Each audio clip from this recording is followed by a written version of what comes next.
अम्ब त्वाम् अनुसन्दधामि भगवद्गीते भवद्वेषिणि। ओम नमो भगवते वासुदेवाय। আগের দিন আমরা পঞ্চম অধ্যায় শুরু করেছিলাম। সেখানে অর্জুনের মনে প্রশ্ন হয়েছিল যে একদম পরিষ্কার যে কর্ম না জ্ঞান, মানে জ্ঞান যোগ বা জ্ঞান পথ না কর্মপথ, কোন পথ? অথবা আরো স্পেসিফিক্যালি আশ্রমের দিকে যদি তাকাই, লাইফস্টাইলের দিকে যদি তাকাই, তাহলে প্রশ্ন ছিল সন্ন্যাস আশ্রম না গৃহস্থ আশ্রম। এখন আশ্রম বলতে গেলে প্রধানত প্রাইমারি আশ্রম বলতে দুটোই বোঝাচ্ছে, গৃহস্থ আশ্রম এবং সন্ন্যাস আশ্রম। মানে ব্রহ্মচর্য আশ্রমকে যদি ধরি প্রিপারেটরি গ্রাউন্ড ফর গৃহস্থ আশ্রম, মানে ব্রহ্মচারী বা স্টুডেন্ট লাইফ, সোকল স্টুডেন্ট লাইফ, মানে এখনকার মতো যদি না বলে আগেকার দিনে যদি তাকায়, তাহলেও বলা যায় যে স্টুডেন্ট লাইফ হচ্ছে প্রিপারেশন ভবিষ্যতের জন্য, অর্থাৎ সংসার আশ্রমের জন্য, গৃহস্থ আশ্রমের জন্য। আর বানপ্রস্থ আশ্রম মানে রিটায়ার্ড লাইফ যদি এখনকার সঙ্গে তুলনা করি, তো সেটা সন্ন্যাসের জন্য তৈরি করে। এটা সাধারণ নিয়ম। এছাড়া ব্যতিক্রম যে কোনো জায়গা থেকে সন্ন্যাস নিতেই পারে, কারণ উপনিষদে আছে যখনই বৈরাগ্য হবে তখনই সন্ন্যাস গ্রহণ করতে পারে। কিন্তু জেনারেলি এটা এক্সেপশনাল, সাধারণ নিয়ম নয়। তো অর্জুন যে প্রশ্নটা করেছেন যে সন্ন্যাস এবং মানে কর্মসন্ন্যাস, অথবা মনে রাখতে হবে এই অধ্যায়টার নাম কর্মসন্ন্যাস যোগ অথবা শুধু সন্ন্যাস যোগও বলা হয়। তো এই অধ্যায়টা ভালো করে যদি আমরা পড়ি এবং ভাবি, তাহলে দেখতে পাবো যে প্রকৃত সন্ন্যাস বলতে কি বোঝায়। শুধুমাত্র একটা নির্দিষ্ট জায়গায় নির্দিষ্ট পরিবেশের মধ্যে থাকাটাই নয়, যে কোনো পরিবেশে যে কোনো জায়গায় কেউ সন্ন্যাসী হতে পারে, কেউ বদ্ধ জীব হতে পারে, পরিবেশটাই। অর্থাৎ অন্তর জীবনটা খুব ইম্পর্টেন্ট। অন্তঃসন্ন্যাস, শ্রী শ্রী মা সারদা দেবীর কথা আমরা আগের দিন আলোচনা করেছিলাম, যে শ্রীরামকৃষ্ণদেব বলছেন যে সংসারে থেকে হবে, আর স্বামীজি বলছেন সন্ন্যাস গ্রহণ করতে হবে, নাহলে মুক্তি নেই, জ্ঞান নেই। তো এই সমন্বয় কি হবে? তো মা বললেন যে গৃহীদের সন্ন্যাস, অন্তঃসন্ন্যাস এমনি হবে, সাধন করতে করতে এমনি হবে, বাহ্য সন্ন্যাস দরকার নেই। তাহলে বাহ্য সন্ন্যাস দরকার নেই মানে বোঝা গেল কি, বাইরের সন্ন্যাসটা হলেও চলে, না হলেও চলে, অন্তঃসন্ন্যাসটা বেশি প্রয়োজন। খুব যদি পার্টিকুলারলি দেখি, তাহলে অনেক অবতারের মধ্যে কয়জনই বা সন্ন্যাসী ছিলেন? বলতে গেলে অবতাররা প্রায় কেউ সন্ন্যাসী ছিলেন না। আচার্যরা সন্ন্যাসী ছিলেন, যেমন শঙ্করাচার্য সন্ন্যাসী ছিলেন, বিবেকানন্দ ছিলেন, কিন্তু শ্রীরামকৃষ্ণ, রামচন্দ্র বা শ্রীকৃষ্ণ, এরা তো কেউ সন্ন্যাসী ছিলেন না, অথচ এরা সন্ন্যাসীদেরও পূজ্য। অর্থাৎ এখান থেকে পরিষ্কার যে অন্তর্জীবনটা খুব গুরুত্বপূর্ণ।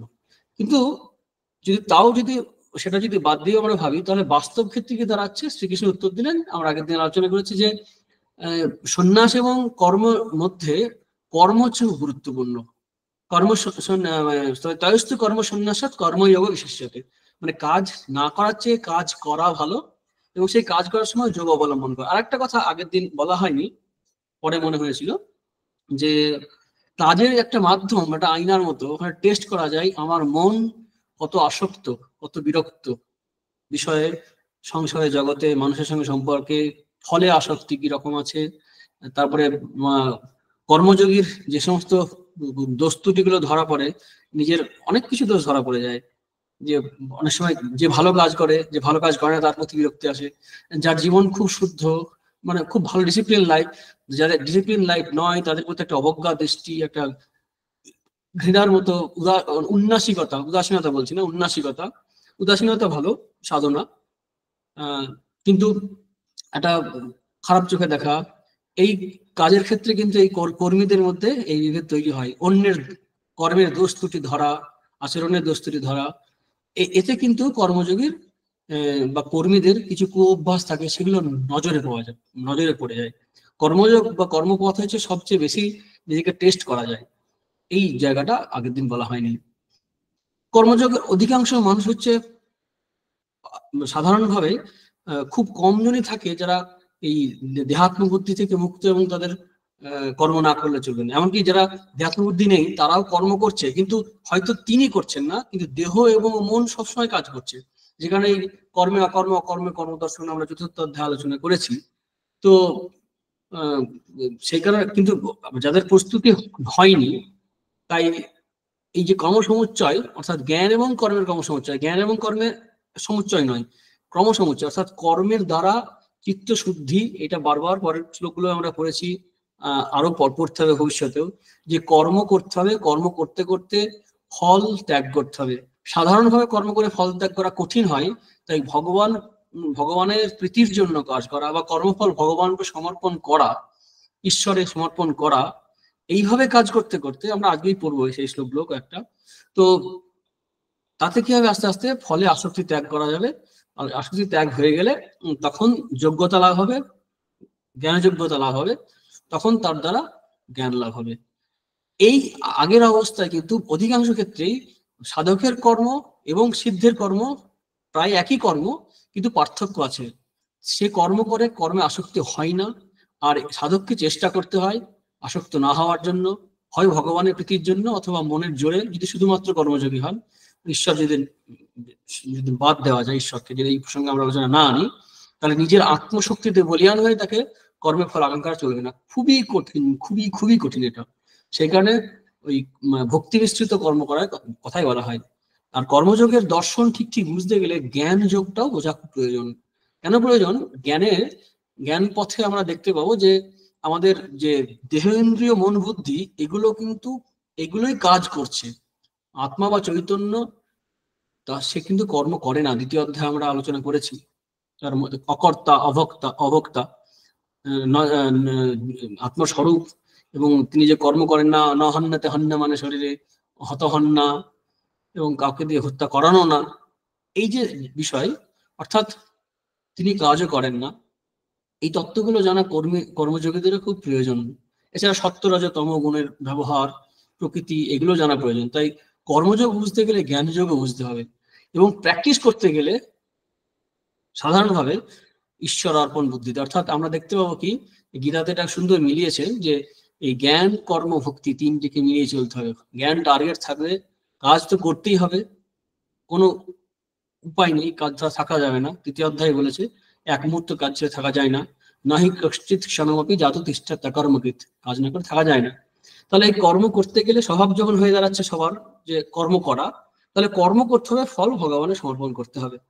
এই করতে করতে যখন যোগ্যতা প্রাপ্তি হবে, তখন আমরা আর নিজের জন্য মেনলি হচ্ছে আমাদের স্বার্থ বুদ্ধি, অহং বুদ্ধি, এই বডি মাইন্ড কমপ্লেক্স, এই নিজের আমি যতটা নিজে করব, আমি বলতে সাধারণত কি বুঝি, আমাদের শরীর মন বুদ্ধি, এগুলোকে এরই সুখের জন্য, এরই নিরাপত্তার জন্য, এরই তৃপ্তির জন্য আমরা সবসময় কাজ করে যাচ্ছি।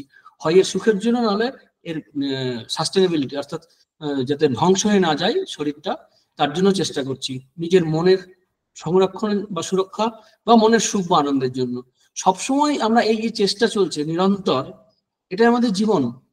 এটাকেই নিজের জন্য না করা, স্বার্থ বুদ্ধির হয়ে যাওয়া। স্বার্থ মানে এই প্রকৃত স্বার্থ স্ব-অর্থ আত্মা নয়, এখানে স্বার্থ বলতে এই দেহ মন বুদ্ধি, বডি মাইন্ড কমপ্লেক্স, এর জন্য না করে অন্যের জন্য করা, আরো ভালো যদি না করা যায় ভগবানের জন্য করা। এই বুদ্ধিতে যখন আমরা কাজ করতে থাকবো, তখন আস্তে আস্তে আমাদের এই ক্ষুদ্র সত্তা, খুব বড় জায়গা হচ্ছে এটাই, পরের জন্য কাজ করতে করতে আমাদের নিজের স্বরূপকে ভুলে যাওয়া, স্বস্বরূপকে ভুলে যাওয়া। স্বস্বরূপ বলতে আত্মস্বরূপ নয়, আমাদের দেহ মন যে বুদ্ধি, আমি দেখতে এরকম, আমি নারী বা পুরুষ, ব্রাহ্মণ ক্ষত্রিয় বৈশ্য শূদ্র সন্ন্যাসী, এমনকি সন্ন্যাসী গৃহী, এই বোধ থেকেও মুক্ত হওয়া। এই বোধ থেকে যখন মুক্ত হয়ে যাব আমরা, মুক্ত হয়ে গেলে তখন কিন্তু এই স্বাভাবিক অবস্থাটা সন্ন্যাসের আসবে, কিন্তু তারপরেও কাজ করতে হবে। সেই কাজ যখন জ্ঞানী করছে, সে কিভাবে করছে, আমরা এই আলোচনা করতে করতে আগের দিন আলোচনা শেষ করেছিলাম যে তিনি সবকিছুই করছেন আর পাঁচজনের মতোই, কিন্তু সেই করার মধ্যে এই বোধ নেই যে আমি করছি। আগের দিন পড়েছি, সেই শ্লোকটা আবার পড়ছি, নৈব কিঞ্চিত করমিতি, 8 নম্বর শ্লোক। নৈব কিঞ্চিত করমি ইতি মানে আমি কিছুই করি না, নৈব কিঞ্চিত, কিচ্ছু করি না। কে? যুক্ত যোগী, অর্থাৎ এখানে জ্ঞানী যোগী, মন্যতে, সে মনে করেন যে আমি কিছুই করছি না, তত্ত্ববিদ, যা আত্মজ্ঞ। এই যে জ্ঞানের লক্ষণ সুন্দরভাবে দেওয়া সেই 8 এবং 9 নম্বর শ্লোকে। কি কি কাজ? নিত্য, রেগুলার, সবসময় আমরা করি। এটা আমরা কোনো অ্যাক্টিভিটি না হলেও আমরা করতেই হয়। সেটা কি? যে পশ্যন শৃণ্যন মানে দেখছি, শুনছি, স্পৃশন স্পর্শ করছি, আঘ্রাণ নিচ্ছি, অস্নান খাচ্ছি, গচ্ছন যাচ্ছি, স্বপন ঘুমোচ্ছি, শ্বসন শ্বাস প্রশ্বাস ত্যাগ করছি, প্রলাপন কথা বলছি, বিসৃজন মলমূত্র আদি ত্যাগ করছি, তারপর চোখের যে নিমেষ হচ্ছে, উন্মিষণ নিমিষণ নাকি, এগুলো সব কি ইন্দ্রিয়ানি ইন্দ্রিয়ার্থেষু, অর্থাৎ ইন্দ্রিয়ের সঙ্গে ইন্দ্রিয়ের বিষয়ের, আগের দিন আলোচনা করেছিলাম, তৃতীয় অধ্যায় আছে যে গুণাগুণেষু বর্তন্ত, একই কথা।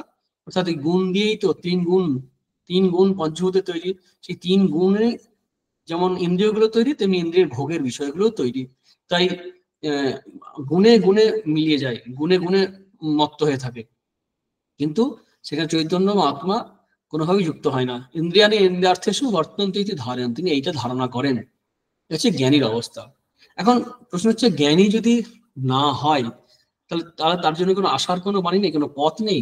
এরপরে 10 নম্বর শ্লোকে ভগবান বলছেন যে হ্যাঁ, ওই অবস্থা যদি না হয়ে থাকে তা সেই অবস্থায় আসার জন্য স্টেপ বাই স্টেপ এগোতে পারি আমরা। কি করে? একটু আগে যে আলোচনা করছিলাম যে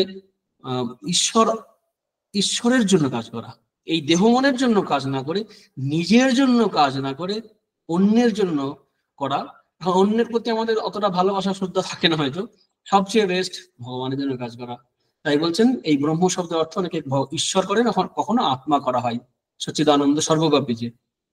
তো এখানে হচ্ছে ব্রহ্মণ্যাধায় কর্মাণি সঙ্গং ত্যক্ত্বা করতি ইয়ঃ লিপ্যতেন সপাপেন পদ্মপত্রমিমাম ভাসা। ব্রহ্মণে আধায় মানে অর্পণ করে, ব্রহ্মণী আর আধায় অর্থাৎ ব্রহ্মে অর্পণ করে, অর্থাৎ আগে আমরা শ্লোক পড়েছিলাম মনে হয় 24 নম্বর শ্লোক, চতুর্থ অধ্যায়, ব্রহ্মার্পণং ব্রহ্মবি, একই ধরনের কনসেপ্ট এখানে আছে, একই, একদম এক। বিশেষত্ব কি দিচ্ছে এখানে, যে ত্যাক্তা কি সঙ্গম, ব্রহ্মণ্য আধায় কর্মানি, সব কাজ করবে, যা কিছু করছে, কিন্তু সে তো জ্ঞানী নয় এখন, সে সমস্ত কাজ করার সময় শুধু সমস্ত কাজ অ্যাটিটিউড, বাইরের কোনো চেঞ্জ হবে না, মানসিকতা চেঞ্জ হবে, সবই থাকবে, শুধু মানসিকতাই চেঞ্জ হবে, জাস্ট একটু বদলে যাবে। আগে একটা গল্প বলেছিলাম যে সেই রাজা, মনে আছে হয়তো আমাদের, যে সন্ন্যাস গ্রহণ করতে চেয়েছিলেন, তখন তার গুরুদেব বললেন যে রাজ্যটা আমাকে দাও। তারপরে তার অ্যাক্টিভিটি কিরকম বদলে গেল, সে একই কাজ করছে কিন্তু মনে শুধু জানে এ রাজ্য আমার নয়। এতদিন ভাবতো আমার রাজ্য, আমার এই শরীর, আমার সবকিছু। এখন ভাবছে কি এই রানী থেকে যুবরাজ থেকে শুরু করে সবই ঈশ্বরের বা গুরুদেবের, আমার নয়। এই যে দৃষ্টিভঙ্গির পরিবর্তন হয়ে গেল, কাজের পরিবর্তন হলো না, অ্যাটিটিউড বদলে গেল, এটাই হচ্ছে গুরুত্বপূর্ণ। তো এটা হচ্ছে আসক্তি ত্যাগ করা, সঙ্গং ত্যক্তা, আসক্তি ত্যাগ করা, কর্মে নিজে আসক্তি মানে নিজের জন্য না করা, ব্রহ্মণ্য আধায় কর্মে, সবকিছু ভগবানের সমর্পণ করে দিচ্ছি, আমার কিছু নাই। শ্রীরামকৃষ্ণ অর্পণমস্তু, শ্রীকৃষ্ণ অর্পণমস্তু, শ্রীরামচন্দ্র অর্পণমস্তু, এই যে সবাই ভগবানকে দিয়ে দিচ্ছি, নিজের জন্য কিছু রাখছি না বা অন্যের জন্য দিচ্ছি, এই জায়গায় থেকেই সাধনাটা শুরু করতে হবে। সবই তার জন্য, সবই তার জন্য, 24 ঘন্টা ইয়াত কর্মী জগন্নাথ, ইয়াত কর্ম অখিল কর্ম সটা আছে শিব মানুষ বোঝালাম, সম্মত তত্তব আরাধনম, যা যা কর্ম করি হে শম্ভু, আমি সবকিছুই তোমার আরাধনা, শিব মানুষ বোঝালাম। দ্বিতীয় শ্লোকটা মনে আসছে না এই মুহূর্তে। তো যত অখিল কর্ম, যত যত কর্ম, অখিল মানে সব, সমস্ত কর্ম যা কিছু করছি সবই তোমার। আচ্ছা, এরকম গানও আছে, আহার করো মনে করো আহুতি দিয়ে শ্যামা মারে, সুন্দর একটা কালী গান, কালীর ভজন আছে, সেখানে আমরা এরকম পাই, নগর ফেরো মনে করো প্রদক্ষিণা শ্যামা মারে। ওই সবকিছুই ভগবানের জন্য করছি, ভগবানকে দিচ্ছি, এই ভাবনা করতে করতে আমাদের কি হবে, কোনো কর্মের ফল বদ্ধ হবে না, সুকর্মেও হবে না, দুষ্কর্মে হবে না। পরে আমরা পাবো, এখানে শুধু দুষ্কর্মের কথা বলেছে। কি বলেছে, যে লিপ্যতে না সা পাপে না, সে পাপের দ্বারা বদ্ধ হয় না। এখানে পুণ্যের দ্বারাও, এই গীতাতেই আমরা পাবো যে তিনি পুণ্যের দ্বারাও বদ্ধ হয় না। পাপ আর পুণ্য দুটোরই কিন্তু বোঝা, আমরা অনেক সময় পুণ্য ভালো, পুণ্যের বোঝাও কম নয়, পাপেরও বোঝা আছে, পুণ্যেরও বোঝা হয়, এই দু বোঝাই নামিয়ে দিতে হয়। সেখানে এই নাও তোমার পাপ, এই নাও তোমার পুণ্য, শ্রীরামকৃষ্ণের বিখ্যাত প্রার্থনা আছে আমরা জানি, এই নাও তোমার পাপ, এই নাও তোমার পুণ্য, এই নাও তোমার ধর্ম, এই নাও তোমার ধর্ম, আমায় শুদ্ধ ভক্তি দাও। অর্থাৎ যে ভক্তি বিনিময়ে কিছু চায় না, ভক্তি শুধু ভক্তির জন্য, সানা কাময় মানা, আমাদের নারদ ভক্তি সূত্রে আছে যে ভক্তির দ্বারা কিছু লাভ হয় না, কারণ ভক্তি নিজেই ফলস্বরূপা, সানা কাময় মানা নিরাজর উপত্বাৎ, এরকম একটা সূত্র আছে। তো এখানে সেখানে কি, এই কর্মের দ্বারা ব্রহ্মাণ্য আধায় যে কর্ম হচ্ছে আসক্তি ত্যাগ করে, সেখানে কোনো কিছু কামনা করছে না। শ্রীকৃষ্ণ এখানে বলছেন যে তিনি পাপের দ্বারা লিপ্ত হন না। উদাহরণটা খুব সুন্দর দিয়েছেন, পদ্ম পাতা, পদ্মপত্র মিব মানে পদ্ম পাতায় যেমন জলের দ্বারা লিপ্ত হয় না, পদ্ম পাতায় জল যতই দিই না কেন ও একটু নাড়া দিলে পড়ে যায়, সেরকম মানে আছে একসঙ্গে অথচ নেই, মানে মিশে আছে কিন্তু মিশে যায়নি। একটা সুন্দর কথা আছে না যে মেশো সবার সঙ্গে, মিশে যেও না, অর্থাৎ সবার সঙ্গে থাকলেও কারোর সঙ্গে যেন নেই, অর্থাৎ লিপ্ত হয়ে যাচ্ছে না, সেটে যাচ্ছে না, অথচ সবকিছুতেই আছে। লিপ্যতে না সব পাপে না, সে কোনো কিছুর দ্বারা আসক্ত হচ্ছে না। আর তিনি কিভাবে কাজ করবেন, কেন কাজ ছাড়বেন না, কাজ করবেন, কেন কাজ করবেন? আত্মশুদ্ধায়, পরের শ্লোকে আছে আত্মশুদ্ধায়, তার আত্মা মানে আত্মা তো শুদ্ধ, মানে মনের শুদ্ধি, চিত্ত শুদ্ধির জন্য কাজ করবে। তাহলে কাজ করে কারা? পরের শ্লোকে বলছেন কি কি দ্বারা কাজ করি, তারাই কাজ করছে, আত্মা বা চৈতন্য করছে না। যোগী অর্থাৎ কর্মযোগী বা সাধক, তিনি কাজ করবেন কর্ম কুর্বন্তি সঙ্গং ত্যক্তা। ওই আগের শ্লোকে যেটা বললেন যে সঙ্গং ত্যক্তা করতি ইহ, 10 নম্বরে, যে কায়েন মনসা বুদ্ধ্যা, অর্থাৎ সমস্ত অ্যাক্টিভিটি, মানুষ কর্মকেও যদি ভগবত কর্ম হয় সেটাকে বলা হয় উপাসনা। কিন্তু এখানে শ্রীকৃষ্ণ জাস্ট দুটি ভাগ করে দিলেন, এক হচ্ছে জ্ঞান আর হচ্ছে কর্ম। জ্ঞান হচ্ছে সচ্চিদানন্দের যে বোধ, আর কর্ম কি? কায়, মন, বাক্য, বুদ্ধি সবকিছু বোঝা যাচ্ছে। এখানে কি কায়েন, বাক্য আমরা আগে পেলাম ওই যেখানে ওই নৈব কিঞ্চিৎ কর্মতে পেলাম, প্রলাপন কথা পেয়েছি বাক্য। অর্থাৎ এখানে কি হচ্ছে যে কায়েন মনসা বুদ্ধিয়া কেবল ইন্দ্রিয়ের অপি, কেবলমাত্র ইন্দ্রিয়ের দ্বারা, কেবলমাত্র এগুলোর দ্বারাই কাজ হয়। এখানে আত্মা বা চৈতন্য ইনভলভ হয় না, তার উপস্থিতিতে হয়। In the presence of consciousness this body mind complex is working, mind functioning, মন কাজ করছে, বুদ্ধি কাজ করছে। কিন্তু বুদ্ধি কাজ করলেও বুদ্ধি কাজ করছে, চৈতন্য কাজ করছে না। যেমন এই ঘরে লাইট আছে, এই লাইট আছে, আমি হাত নাড়ছি বা কথা বলছি, এই কথা বলছি কিন্তু লাইট এর দ্বারা স্পর্শ হচ্ছে না। এই সমস্ত ক্ষেত্রেই উপনিষদের শ্লোক আছে প্রতিবোধ বিদিতম মতম, অর্থাৎ সমস্ত আমাদের যে জ্ঞান হচ্ছে, যে প্রত্যয়, যে উপলব্ধি হচ্ছে, সে উপলব্ধির মধ্যে সবকিছুর সঙ্গে কি আছে? চৈতন্য। অর্থাৎ আমি একটা জিনিসকে জানছি, তার সঙ্গে চৈতন্যকে জানছি, কিন্তু চৈতন্যকে আমরা খেয়াল রাখি না, শুধু জিনিসটাকে খেয়াল রাখি। যেমন এই ক্যালকুলেটরটা আমি জানছি, তার সঙ্গে আমি আমার চৈতন্য কেউ জানছি, কিন্তু চৈতন্যকে খেয়াল করছি না। যেমন আলোতে কোনো কিছু দেখছি, আলো দেখছি, জিনিসটাকে দেখছি, কিন্তু আলো দেখছি খেয়াল করি না, জিনিসটাকে দেখছি মনে হয়। ঠিক সেরকম আমরা যে কাজকর্ম করি সব ওই চৈতন্যের উপস্থিতিতে। দ্বৈতবাদে বলতে গেলে ঈশ্বর সর্বব্যাপী, তিনি তার উপস্থিতিতে আমরা সবকিছু কাজ করছি আমরা। তো চৈতন্যের উপস্থিতিতে করছে কারা? কায়েনা মনসা বুদ্ধা। এই তিনটি উদাহরণ দিচ্ছেন। কায় অর্থাৎ শরীরের দ্বারা, মনসা মনের দ্বারা, বুদ্ধিয়া বুদ্ধির দ্বারা, কেবলই ইন্দ্রিয় রূপী এবং ইন্দ্রিয়, এই কেবলমাত্র এদের দ্বারাই কাজ হচ্ছে। এই মন, বুদ্ধি, শরীর, ওই ইন্দ্রিয়গুলি অর্থাৎ বাক, 10 ইন্দ্রিয় যে আছে, কর্মেন্দ্রিয়, জ্ঞানেন্দ্রিয়, বাকেন্দ্রিয়র মধ্যে পড়ে যাচ্ছে। অর্থাৎ এরাই কাজ করছে, দেহ, মন, বুদ্ধি, ইন্দ্রিয়াদি এরাই কাজ করছে, এরা কাজ করবেও। তাই যোগী কি করবে? এদের সঙ্গে আইডেন্টিফাই করবে না, নিজেকে আসক্ত হবে না। এরাই করে, কেবল এরাই কাজ করে, কেবল এই ইন্দ্রিয়ের রূপী। যোগী না কর্ম কুর্বন্তি সঙ্গং ত্যক্তা। যোগী কাজ করে, কাজ ছেড়ে কুড়ি হয়ে বসে থাকে না, সে কাজ করে কিন্তু আসক্তি ত্যাগ করে। কেন কাজ করে? আত্মশুদ্ধায়। এই 18 অধ্যায় আছে, অষ্টাদশ অধ্যায়ে, যে এই সমস্ত কাজ যজ্ঞদান তপকর্ম নতাজ্যম, যজ্ঞ দান তপস্যা, এই সমস্ত কাজগুলো ত্যাগ করবে না, কারণ এগুলো শুদ্ধ করে, শুদ্ধিকর এই কর্মগুলি। তো এই 11 নম্বর শ্লোকে আমরা দেখলাম যে 10 এবং 11 এগুলো সাধনা পর্যায়ে আমরা শ্লোকগুলো দেখছি, এবং তার ফল কি হবে? এই 10-11 নম্বরের যে এই যে সাধকের যে প্রচেষ্টা, আমরা তার আগের দুটি শ্লোকে পেলাম জ্ঞানীর অবস্থা, আর তারপরের দুটি শ্লোকে পেলাম, যে শ্লোকের দ্বারা বুঝতে পারলাম যে আমরা কিভাবে কাজ করব সাধক হিসাবে, সিদ্ধ হিসাবে নয়। তার আগে সিদ্ধ হয়ে গেছে, সিদ্ধ হলে কি হবে? পরের শ্লোকটা আবার বলছেন, युक्त कर्म फलं त्यक्त्वा শান্তিমাপ্নতি নৈষ্ঠিকীম অযুক্ত কামকারেণ ফলশক্তি নিবধ্যতে। এইভাবে কাজ করলে কি লাভ হবে? শান্তিমাপ্নতি, শান্তি লাভ করবে, নৈষ্ঠিকীম শান্তি, মানে এই শান্তি নড়চড় হবে না। কর্মফল ত্যাগ করছে এই যোগী, কর্মযোগী, যুক্ত কর্মফলং ত্যক্ত্বা, কর্মফল ত্যাগ করার ফলে তার মধ্যে শান্তি আসছে, আমাদের শান্তি, টেনশন বা স্ট্রেস এগুলো হয় সাধারণত ফলের জন্যই। আমরা কাজের জন্য যে প্ল্যান করি, সেই প্ল্যান করার জন্য অসুবিধা নেই, কাজ করতে গেলে তো প্ল্যান করতেই হবে। আমাদের সমস্যাটা হয়ে যায় আমাদের নিজেদের স্বার্থবুদ্ধিকে যুক্ত করে যখন প্ল্যান করি, আমার কি হবে, আমার কি লাভ হলো, আমার শরীর মন বুদ্ধিকে পুষ্ট করার জন্য অজ্ঞান বা মায়া বা আসক্তি বশত এইভাবে যখন ভাবি, স্বার্থবুদ্ধি যুক্ত হয়ে যখন প্ল্যান করি, তখন সমস্যা হয়। তাহলে কোনো একটা কাজ করতে গেলে তো প্ল্যান করতেই হবে, সেই প্ল্যানিং এ অসুবিধা নেই। কিন্তু প্ল্যানিং এক জিনিস, আর ওরিং অ্যাবাউট ফিউচার অর্থাৎ ভবিষ্যৎ নিয়ে উদ্বিগ্ন থাকা, ফল নিয়ে উদ্বিগ্ন থাকা, এটা অন্য জিনিস। সাধারণত আমাদের অভ্যাস হয়ে গেছে এইভাবে ভাবে। কর্মযোগে এই কারণে অনেক আজকাল ব্যবহার করে এই মোটিভেশনাল অ্যাপ্রোচ আর কি, মানে দিক থেকে, যে কিভাবে মন ঠিক রাখা যাবে না, কর্মফল ত্যাগ করো, গীতা এই শেখায় ওই শেখায়। আসলে গীতা টার্গেট তো মানসিক শান্তি তো দেবেই, তার থেকে আর বেশি কিছু দেবে। তো এই চিরশান্তি তো লাভ করতে গেলে আত্মজ্ঞান লাভ করতে হবে। তো এই শান্তি আপনাদের নৈষ্ঠিকীম, তার জন্য কি হবে, কর্মফল ত্যাগ করতে হবে।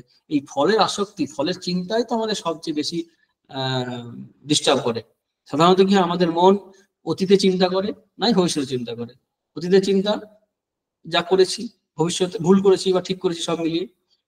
একটা কবিতা লাইন আছে, হয়তো বলেওছে, এই অনেকগুলো একই ধরনের কথা বারবার হয়ে যাচ্ছে, যে যত সুখ আশঙ্কায়, যত দুঃখ কল্পনায়, যত সুখ কল্পনায়, যত দুঃখ আশঙ্কায়, কার্যকাল না হয় তেমন, চিরদিন ভাবে ব্যগ্র মানবের মন।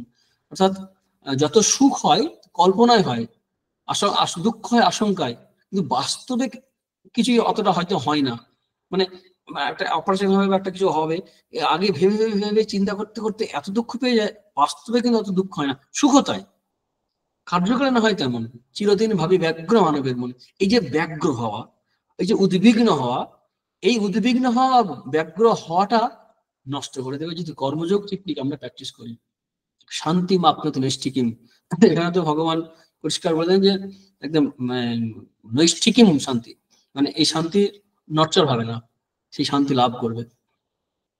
অপরপক্ষে কি হবে, অযুক্ত অর্থাৎ যিনি কর্মযোগী নন, শুধুমাত্র কর্মী, তার মধ্যে আসক্তি আছে, ফল কামনা আছে, মমকারে না ফলে শক্ত নিবদ্ধতে, অর্থাৎ ফলে অর্থাৎ কর্মফলে আসক্ত হয়ে সে বদ্ধ হয়। তাহলে অটোমেটিক কি হবে না, ওই শান্তি আপনতি হবে না, শান্তি আপনতি, সে শান্তি পাবে না। তো সাধারণ ক্ষেত্রেও, দৈনন্দিন জীবনেও আমরা এটা যদি অভ্যাস করি, যতটুকু অভ্যাস করবো ততটুকুই ফল পাবো। যতটুকু অভ্যাস করতে পারবো তাতেই দেখতে পাবো যে এতে রেজাল্ট পাচ্ছি আমরা, যে আমাদের যে টেনশন বা ফ্রাস্ট্রেশন যেগুলো তৈরি হয়, সেগুলো এই কর্মফলের আকাঙ্ক্ষা থেকে তৈরি হয়। কর্ম হলেই তার একটা ফল আছেই আছে। আমরা আশা করি, আমরা যা আশা করি তা নাও হতে পারে, কিন্তু আমরা যা চিন্তা করি, অর্থাৎ আমরা যা ভাবছি বা করছি, এটার দ্বারা আমার ভবিষ্যৎ তৈরি হয়। আমার আশার দ্বারা ভবিষ্যৎ তৈরি হয় না। মানে আমার বাসনা আমার ভবিষ্যৎ নির্ধারণ করছে না, বাসনার জন্য আমার যে চিন্তা ভাবনা হচ্ছে, সেই চিন্তা ভাবনা আমাকে ওই জায়গায় নিয়ে যাচ্ছে। তাই আমি কি চিন্তা করছি এটা খুব গুরুত্বপূর্ণ, আমি কি কাজ করছি এটা খুব গুরুত্বপূর্ণ। আমি কোনো একটা জিনিস পেতে চাইছি, সেই বাসনা রেখে দিলাম, সেই বাসনার জন্য ছুটতে হবে আমাকে, কিন্তু হয়ে যাবো আমরা সেটা, যেটা খুব ডিপলি সেই বাসনাটা বা কামনাটা যখন আমার মধ্যে একটা স্থায়ী রূপ গ্রহণ করবে, সেটা একটা অ্যাক্টিভিটির মধ্যে চলে আসবে, তখনই সেটা আমাকে কর্মফল দান করবে। সেই কারণে কি হয়, আসক্ত ব্যক্তি যারা, তারা এতই চিন্তা করে কোনো একটা বিষয়ের প্রতি, সেই বিষয়ে ভাবতে ভাবতে এমন হয়ে যায়, তদাকারকারিতা যেটা বলা হয়, তখন সেই অনুসারে সেই রকম গতি হয়। আমরা অষ্টম অধ্যায় পাবো, একটা সুন্দর উদাহরণ আছে, ভরত রাজার কথা আছে। তিনি হরিণের চিন্তা করতে করতে হরিণ হয়ে গেছিলেন। ঠিক আমরা যে ফল কামনা করতে করতে সব সময় কাটাবো, আমাদের সেই জায়গায় যেতে হবে, বা সেই রকম, এমনকি শুধু তাই নয়, সেরকম জন্ম আমাদের হবে, তাহলে ওই রকম ভোগ বা ওই রকম বিষয় আমরা পাবো না, যা যা কামনা করবো। তো অযুক্ত যে কি না, ফলে আসক্ত হয়ে বদ্ধ হয়। ঠিক তারপরে আবার ফিরে আসছেন সেই যে নৈব কিঞ্চিত কর্মতে 8 নম্বর 9 নম্বর শ্লোকে যা পেলাম, ঠিক একই কথা আবার ফিরে আসছেন। ওই জ্ঞানীর কি অবস্থা হবে, তিনি থাকবেন, কিন্তু তার মধ্যে একটা সুখ, একটা পরম সুখ থাকবে আর কি। সমস্ত কর্ম ত্যাগ করে, কর্মফল ত্যাগ করে, সর্বকর্মাণি, পরে শ্লোকে আছে, সর্বকর্মাণি মনসা সন্ন্যাস শাস্ত্রে সুখং বসি, সমস্ত কর্ম কর্মফল মনে মনে ত্যাগ করে, সংন্যাস্য মানে ত্যাগ করে, আস্তে মানে অবস্থান করে, সুখম সুখে বসবাস, কে না বসি, বসি মানে যে কন্ট্রোল করেছে, অর্থাৎ ফলে তার ফলের প্রতি তার আসক্তি নেই, ইন্দ্রিয় সংযম হয়েছে, যেগুলো আগে আমরা দ্বিতীয় অধ্যায়ে পড়েছি স্থিতপ্রজ্ঞের লক্ষণে। তো সেরকম কোথায় থাকেন? এই শরীরেই থাকেন, উনি অন্য এই শরীরের বাইরে গিয়ে এমন না। এই শ্লোকটা একটা বড় প্রমাণ যে এরকম নয় যে মৃত্যুর পরে গিয়ে সুখে থাকবে, শান্তিতে থাকবে, এমন নয়। এই শরীরে থাকাকালীনই এই শরীরটার বর্ণনা দিয়েছেন খুব সুন্দর। উপনিষদে আছে একাদশ দ্বারের কথা আছে, সে একাদশ দ্বারযুক্ত পুর বা নগরের কথা আছে। গীতায় আছে নবদ্বার, 9টি দ্বার। দ্বার মানে আমাদের শরীরের যে ছিদ্রগুলো আছে, সেটা যেমন কি, যেমন নবদ্বার মানে 9টা হচ্ছে আমাদের 2 চোখ, 2 কান, 2 নাকের যে ছিদ্র আছে, অর্থাৎ 2 আর 2 4 আর 2 6, আর মুখ একটা 1 2, হ্যাঁ মোট 7টা। ও পাই উপস্থ এই 2টি, আর উপরে 5টি, 1 2 3 4 5, হ্যাঁ 5টি। এই দুটো আর এই 5টা, 2 নাক। তো এই যে নবদ্বার, আবার একাদশ পুর যখন বলছে, একাদশটা হচ্ছে ওই নাভিকে বলা হয়, ব্রহ্মরন্ধ্রকে বলা হয়, এটাকে একাদশ দ্বার বলা হয়, এটা উপনিষদ আছে। মানে যেভাবেই যা বলুক না কেন, দ্বার যাই হোক না কেন, ঘটনা হচ্ছে এই শরীর যে মিন করছে, টার্গেট হচ্ছে এই শরীর। এই শরীরে বাস করাকালীনই দেহি অর্থাৎ সচ্চিদানন্দ চৈতন্য, যে নিজেকে অজ্ঞানবশত আমি বলে মনে করছে আমার শরীর না, শুধু বলি না আমরা, আমি শরীর বলি, সেখানে কিন্তু সেই একই জায়গাতেই থাকছে, কিন্তু তার আসক্তি নেই। সেই কারণে নই বা করবেন না কারায়ণ, সে কিছু করেও না, করায়ও না, সে নিজেও কিছু করে না। কারণ ওই আমরা আগে পেলাম নই বা কিঞ্চিৎ করমিতি, শুধু তাই নয়, সে করায়ও না, মানে নিজন্ত, অর্থাৎ নিজে করবে অন্যকে দিয়ে করাবে না, নিজে দেখবে অন্যকে দেখাবে না। তো এই যে সমস্ত কর্মের ফল ত্যাগ করছে, সর্বকর্মাণি মনসা সন্ন্যাস শাস্ত্রে, সমস্ত ত্যাগ করে একই এই শরীরেই বাস করছে। এই শরীরে বাস করছে কি রকম? এই শরীরে বাস করাকালীনও সে কিন্তু সুখে থাকছে, সুখম বশী, অর্থাৎ আত্মজ্ঞ এবং আত্মনিয়ন্ত্রণ আত্মার মধ্যে আছে। বশী মানে বশীভূত তার ইন্দ্রিয় এবং বাসনা কামনা। আর তার কি অবস্থা হয়? যে নৈব কুর্বন না কারায়ণ, অর্থাৎ তিনি করেনও না, করানো না, এই অবস্থা। একই ঘটনার একই কথা এবার পরের শ্লোকে বলছেন, না কর্তৃত্বং না কর্মাণি লোকস্য সৃজতি প্রভু। তিনি এই যে জন্ম জন্মান্তর হয় লোক, এক লোক থেকে আর একটা জন্মে যায় আমরা, এই যে আমাদের কর্ম অনুসারে জন্মগ্রহণ হয় আমরা, এই কর্মের জন্য এই চৈতন্য কোনোভাবে দায়ী নয়। আবার যদি প্রভু বানাকে ঈশ্বর অর্থ করে, অর্থাৎ ভগবান এর জন্য দায়ী নয়। কর্ম অনুসারে ফল ভোগ করে, কিন্তু এটা সেটা বডি মাইন্ড কমপ্লেক্স, শরীরই করে। সেখানে কোনো কর্মের মানে কর্তৃত্ব আত্মায় বা চৈতন্যে আরোপিত করা যায় না। আর তিনি কর্ম সৃষ্টিও করেন না, এবং কর্ম যে করছে এবং কর্মফল এ দুটোর মধ্যে সংযোগ, অর্থাৎ আমি এই কর্ম করলাম বলে এই ফল ভোগ করবো, তারও কারণ এই শরীর নয়, এই আত্মা নয়, চৈতন্য নয়। আর এক পক্ষে বলা হয় ঈশ্বর নন। তাহলে কে দায়ী এই কর্মের জন্য? স্বভাবস্তু প্রবর্ততে না কর্তৃত্বং না কর্মাণি লোকস্য সৃজতি প্রভু না কর্মফল সংযোগং স্বভাবস্তু প্রবর্ততে। স্বভাব মানে কি? পঞ্চভূতের যে স্বভাব, অবিদ্যার যে স্বভাব, মায়ার যে স্বভাব, প্রকৃতির যে স্বভাব, আমরা তৃতীয় অধ্যায় এগুলো পড়েছি, বিস্তৃত আলোচনা হয়েছে, এগুলো আর যাচ্ছি না।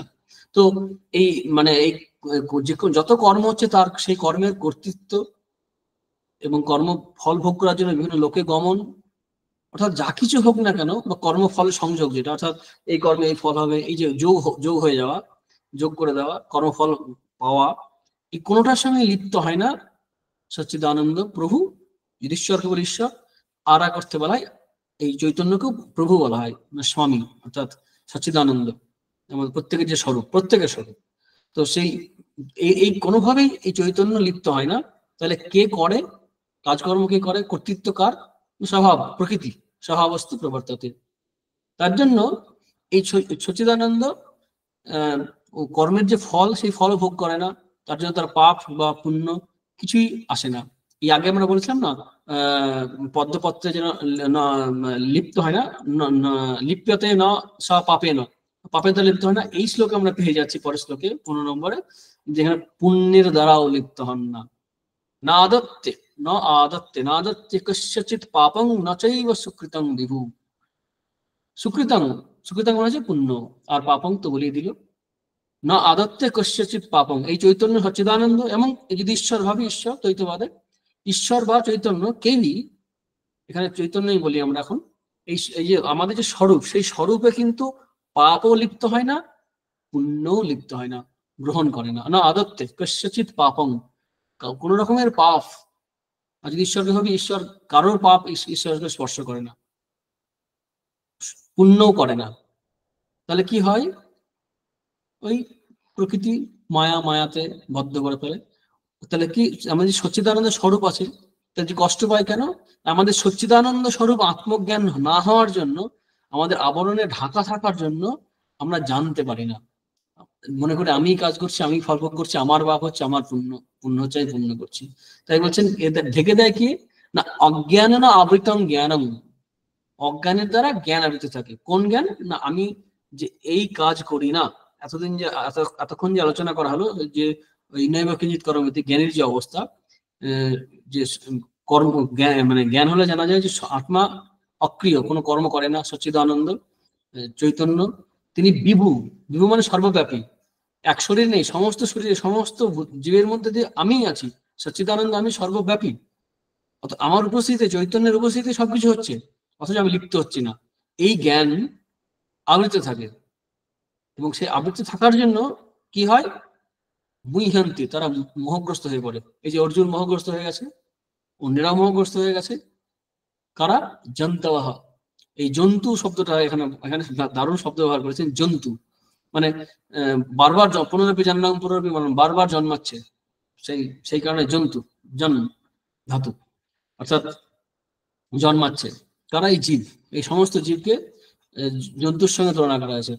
অর্থাৎ এখানে থিওরিটিক্যাল নলেজের কোনো মূল্য থাকছে না। আমরা সংগ্রহালয়ের অধ্যাস ভাষ্য পড়লে দেখতে পাবো যে সমস্ত জীবকে একবার একই ক্যাটাগরিতে, অজ্ঞান আবদ্ধ যে জীব, তাদেরকে একই ক্যাটাগরিতে ফেলা হয়েছে। অর্থাৎ জ্ঞান যদি না হয়, আত্মজ্ঞান না হলে, সচ্চিদানন্দের জ্ঞান লাভ না হলে পরে একজন পণ্ডিত আর একজন মানে পণ্ডিত অজ্ঞানী, আর হচ্ছে মূর্খ অজ্ঞানী, মানে মূর্খবদ্ধ পণ্ডিতবদ্ধ।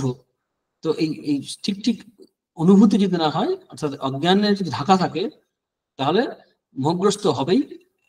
তাদের সম্বন্ধে বলছেন মুহ্যন্তি জন্তবহ তেন, সেই অজ্ঞানের দ্বারা জ্ঞান আবৃত থাকে, তাই তেন মুহ্যন্তি জন্তবহ। জ্ঞান লাভ করলে পরে কিন্তু এটা চলে যায়, তখন প্রকাশিত হয়ে যায়। জ্ঞান লাভের উপায় আমরা চতুর্থ অধ্যায় পড়েছি। তারপরে শ্লোকে আছে জ্ঞানেন তু তদজ্ঞানং ইয়েষাং নাসিতম আত্মনঃ তেষাং আদিত্যবচ জ্ঞানং প্রকাশয়তি তৎপরম।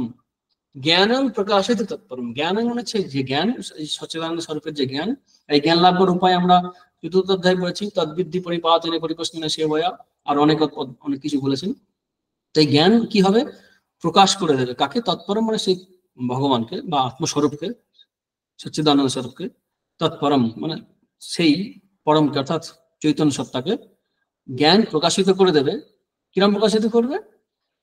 যেমন আদিত্য বা সূর্য যেমন এই জগৎকে প্রকাশিত করে, তেষাম আদিত্যবাজ জ্ঞান প্রকাশিত তৎপরম। যেমন সূর্য উঠলে পরে অন্ধকার দূর হয়ে যায়, তেমনি করে জ্ঞান যখন আসে তখন সমস্ত অজ্ঞান চলে যায়। জ্ঞানের তো তদাজ্ঞান, অর্থাৎ অজ্ঞান চলে যায়, যা কিনা আত্মস্বরূপকে ঢেকে রেখেছে। সেটা কি হয়, এই জ্ঞানের দ্বারা অজ্ঞান নাশিতম হয়ে যায়, নষ্ট হয়ে যায়। আত্মন অজ্ঞান নাশিতম, আত্মন মানে হচ্ছে এখানে আত্মন অজ্ঞান, মানে আত্মা সম্বন্ধীয় যে অজ্ঞান, অর্থাৎ ঠিক ঠিক না জানা, নিজের স্বরূপকে না জানার জন্য যে মোহগ্রস্ত হয়ে আছে, আমরা নিজেকে জানি না বলে, সেটাকে দূর করে দেয়। অর্থাৎ অন্ধকার, যেমন ওরা জগৎ সংসার অন্ধকারে ছেয়ে আসে, সূর্য ওঠা মাত্র সমস্ত অন্ধকার দূর হয়ে গেল। সূর্য উদয় হলেই অন্ধকার সব দূর হয়ে গেল এক মুহূর্তে। ঠিক তেমনি আমাদের এতদিনের যে দুঃখ, যন্ত্রণা, বেদনা যা কিছু আছে কেন, এই আমাদের শরীর মন বুদ্ধি এই তাদাত্ম্য হয়ে আছে, শরীরের সঙ্গে একাত্ম বোধ হয়ে আছে বলেই আমাদের কৃতকর্ম, ভবিষ্যতের চিন্তা সব মিলিয়ে এক মুহূর্তে যদি জ্ঞান হয়ে যায়, এই মুহূর্তের সঙ্গে সঙ্গে কিন্তু এগুলো সব থাকবে, কিন্তু আমার মধ্যে আর সেই দুঃখ থাকবে না। অজ্ঞান যে মুহূর্তে চলে যাবে, অজ্ঞানে না আবৃতং জ্ঞানং তেন মুহ্যন্তি জন্তবঃ, সেটা থাকবে না। এখানে কি হবে, জ্ঞান হয়ে গেলে, জ্ঞানের তো তদাজ্ঞান, সেই অজ্ঞান যে অজ্ঞান আবৃত্ত করে রাখছে, নাশিতম, কি নাশ করে, আত্মস্বরূপ কিরকম, সূর্যের মধ্যে প্রকাশিত হবে। তারপরে এই সাধন প্রসঙ্গে আবার বলছেন 17 নম্বর শ্লোক, যে সেই সাধক কিরকম হবে না, তদ্বুদ্ধায়, অর্থাৎ তিনি সেই তৎমানা এখানে চৈতন্য বা আত্মা, সে তাকে জানতে চাইবে, তদ্বুদ্ধায় তদাত্মন, তার সঙ্গে এক হয়ে যাবে, তন্নিষ্ঠ, অর্থাৎ সাধক সেটাকে তন্নিষ্ঠ, অর্থাৎ ভগবান মানে দ্বৈতবাদায় ভগবান সচ্চিদানন্দ যে নিজের স্বরূপ, সেই তার থেকে নিষ্ঠা, সেখান থেকে সরে যাবে না, একদম স্থির বিশ্বাস, স্থির বুদ্ধি, যে এই দেহ মন বুদ্ধি কাজ করে, চৈতন্য সত্তা করে না, আর এই চৈতন্য সত্তায় আমার স্বরূপ, আমাকে অমর হতে হবে না, আমি অমরই আছি, শুধু শরীরটাকে আমি ভাবছি অমর করতে চাইছি, অমর ভাবছি, শরীরটা মরণশীলই, কিন্তু শরীর আমি নই, চিন্তার কোনো কারণ নেই। যেমন করে পোশাক চলে গেলে আমার কোনো অসুবিধা হয় না, খারাপ লাগে, অবশ্য পোশাক, ভালো পোশাক হলে খারাপ লাগে, ঠিক তেমনি হয়তো শরীরটার জন্য খারাপ লাগতে পারে, কিন্তু না, জ্ঞানীর তা হবে না। জ্ঞানীর জ্ঞান হয়ে গেলে এই শরীরটাকে একদম জীর্ণ বস্ত্রের মতো যে ত্যাগ করে, একদম সজ্ঞানেই, তো আসক্তি নেই শরীরের প্রতি, তো তন্নিষ্ঠা। আর শুধু তাই নয়, তৎপরায়ণ, অর্থাৎ একটা সুন্দর শব্দ সংস্কৃত, যে পরায়ণম, পরম আয়নম, পরম আয়ন, অর্থাৎ পরম মানে শ্রেষ্ঠ গতি, মানে পরম লক্ষ্য, শ্রেষ্ঠ লক্ষ্য, এই সব বলে না ভাগবত পরায়ণ, অর্থাৎ ভগবানকেই পরম গতি, পরম লক্ষ্য বলে যে নিয়েছে, তাকেই বলা হয় ভাগবত পরায়ণ। তৎপরায়ণ মানে এই সচ্চিদানন্দ আত্মস্বরূপ, আত্মপরায়ণ, অথবা যদি দ্বৈতবাদে বলি ঈশ্বর পরায়ণ, অর্থাৎ এখানে কিন্তু আমরা জ্ঞানের আলোচনা আছে, সুতরাং আমরা আত্মচৈতন্য, আত্ম নিয়েই আমরা বলি এই সচ্চিদানন্দ সর্বব্যাপী যে ব্রহ্ম, আমার যে স্বরূপ, সেই তৎপরায়ণ হওয়া, সেই তৎপরায়ণ, তন্নিষ্ঠ, তদাত্ম, তদ্বুদ্ধয়, তাকে জানছি, সেরকম বুদ্ধি, সেই জ্ঞান, ভগবত বুদ্ধি আছে, আত্মবুদ্ধি, চৈতন্য বুদ্ধি আছে, তাতে কি হয়, গচ্ছন্তি অপুনরাবৃত্তি, গচ্ছন্তি মানে প্রাপ্ত হয়, অপুনরাবৃত্তি মানে এই যে পুনরাবৃত্তি মানে হচ্ছে বারবার যে জন্ম হয়, অনাবৃত্তি, আমাদের ব্রহ্মসূত্রের লাস্ট সূত্র একটা আছে, শেষ সূত্র 555 নম্বর সূত্র, অনাবৃত্তি শব্দাত, অর্থাৎ শব্দাত মানে হচ্ছে উপনিষদের শাস্ত্র থেকে বারবার বলছে যে এই আর পুনর্বার জন্মগ্রহণ করে না, অনাবৃত্তি, আবৃত্তি হয় না, অর্থাৎ আবার আসে না। পুনরাবৃত্তি মানে আবার এই সংসারে ফিরে এসে দুঃখ কষ্ট, এই যে পুরাণ প্রভৃতিতে আছে, যে আমরা শুনি 84 লক্ষ জনই বারবার ক্রস করছে, এইভাবে বারবার জন্ম মৃত্যুর যে চক্র, এটাকেই তো বলা হয় ভববন্ধন, সেই ভববন্ধন খণ্ডন হয়ে যায়, মুক্তি হয়ে যায় তার। গচ্ছন্তি অপুনরাবৃত্তি, অর্থাৎ অপুনরাবৃত্তি মানে হচ্ছে মোক্ষ বা মুক্তি লাভ করে। আর কি হয়, তার আগেই এটা হয়, এটা অবশ্য পরে বলেছে, সেই জ্ঞানের দ্বারা নির্ধূত কলমশ, তার সমস্ত কলমশ পাপ দূর হয়ে যায়। জ্ঞান নির্ধূত মানে পরিষ্কার হয়, অর্থাৎ পাপ থাকে না। এমনি জ্ঞান হলে পুণ্য পাপ সবই চলে যায়, কিন্তু এখানে বলছেন যে আসলে পাপ কি ধুয়ে যায় জ্ঞান হলে, তা না। স্বরূপ জানতে পারলে কখন তার সে নিজের যে জ্ঞান হবে, সে বুঝতে পারবে যে আমার তো কোনোদিনই আমি পাপী ছিলাম না। সেই যে গল্পটা আমরা বলেছিলাম, যে ছেলেটির মনে হয়েছিল যে আমার সুর হয়েছে, তাকে বলা হলো যে তুমি পূজা করো গণেশের, তাই তোমার সুর হয়েছে। পরের দিন বলে আমার তো সুর হয়নি, বলছে না, আমার তো গতকাল ছিল, না হয়নি, কিন্তু তোমার কি কি টাইমিং এক্সপ্লেনেশন দিতে হয়েছিল। একটা কথা মনে করছে, আমাদের এখানে বলা হয় শঙ্করাচার্য আছে, তার গুরুদেব যিনি আছেন, তিনি অজাতবাদ, অর্থাৎ এই জগৎ সংসার সৃষ্টি হয়নি বলছেন, এই দেহ প্রভৃতি, অথচ আমরা দেখতে পাচ্ছি। আর শঙ্করাচার্য সেখানে মায়াকে নিয়ে আসলেন, অজ্ঞানকে নিয়ে আসলেন, নিয়ে আসলেন না, আছেই, বললেন যে এই জগৎ সংসারের কারণ হচ্ছে চৈতন্যকে মায়া দ্বারা আবৃত্ত হয়েছে, তাই এই জগৎ সংসার, মায়ার প্রজেকশন এই জগৎ সংসার। কিন্তু মায়া কি আছে না, মায়া নেই, দেখতে পাচ্ছি, যতক্ষণ দেখছি ততক্ষণ, যখন চলে যাবে তখন আর নেই, যতক্ষণ আছে ততক্ষণের জন্য একটা টাইমিং এক্সপ্লেনেশন, কাজ চালানোর মতো বলে না, এখন চালিয়ে নি, কাজ চালানোর মধ্যে একটা ব্যাখ্যা দেওয়ার জন্য, খুব তাত্ত্বিক আলোচনা হয়ে যাচ্ছে, কাজ চালানোর জন্য একটা মায়ার ব্যাখ্যা, মায়া বলা হচ্ছে যে মায়ার জন্যই জগৎ সংসার আছে। আসলে জগৎ সংসার নেই, জগৎ সৃষ্টি হয়নি, ভয়ঙ্কর কথা, মানে একেবারে উল্টো, আমার চিন্তা ভাবনার সঙ্গে কিছুতেই মেলাতে পারবো না। এত বড় জগৎ, এত দুঃখ কষ্ট, এত যন্ত্রণা, এত সুন্দর পৃথিবী,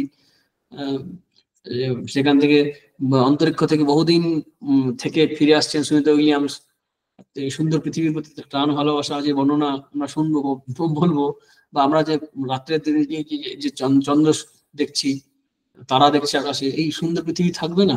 হচ্ছে না, এক মুহূর্তের জন্য এটা সত্য নয়, এরকম বলা হয় জ্ঞান অজাতবাদে। তো যতক্ষণ জ্ঞান হচ্ছে না হচ্ছে, অজ্ঞান থাকছে, ততক্ষণ সত্যি। আর ততক্ষণের জন্য একটা যুক্তি হচ্ছে কি, এটাকে ব্যবহারিক সত্য বলা হয়, আর এটা পারমার্থিক সত্য।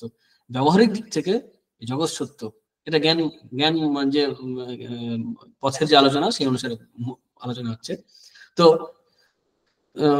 জ্ঞান হয়ে গেলে তার যে পাপ ধুয়ে যাওয়ার ব্যাপারটা, জ্ঞান নির্ধুত কর্মশা, সে পাপ ধুয়ে যাওয়ার কোনো ব্যাপার নেই, কারণ পাপ দূর করার ব্যাপার নেই, কারণ পাপ কোনোদিনই সে হয় না। পাপ জ্ঞান হয়ে গেলে এগুলো সব আলংকারিক বা ফিগারেটিভ এক্সপ্রেশন এগুলো। তো সেই জ্ঞান, আত্মজ্ঞান লাভ হলে তার আর জন্মান্তর হয় না, জন্ম হয় না। আর সেই ব্যক্তির কাছে জগৎ সংসার কিরকম হবে? এই জগৎ সংসার আমার আপনার কাছে যে আছে, গোটা পৃথিবীর কাছে সবাই যা দেখছে, একই জগৎ বদলাবে না, শুধু আমার দৃষ্টিভঙ্গি বদলাবে। জ্ঞানী কি হবে? বিদ্যা বিনয় সম্পন্ন ব্রাহ্মণে গভী হস্তিনী শুনি জৈব সপাকে যা পণ্ডিতা সমদর্শী। হ্যাঁ, তিনি সমদর্শী হবে বিদ্যা বিনয় সম্পন্ন ব্রাহ্মণ। এখানে ব্রাহ্মণের গুণ আমরা পেয়ে যাচ্ছি। ব্রাহ্মণ কাকে বলবো? অনেকগুলো গুণের মধ্যে দুটি গুণ এখানে বলে দিয়েছেন। ব্রাহ্মণ কিন্তু মূর্খ হবে না, বিদ্যা থাকবে, ঔদ্ধত্য থাকবে না, বিনয় থাকবে, একসঙ্গে দুটো, বিদ্যা আর বিনয়। যেমন ধনীর ধন থাকবে কিন্তু বিনয় থাকবে, এখানে বিদ্যা থাকবে এবং তার সঙ্গে বিনয় থাকবে। অনেক গুণ আছে এদের মধ্যে। সমদর্শন, ও আচ্ছা, তো পরের দিন এখান থেকে আবার আলোচনা করা যাবে, ঠিক আছে?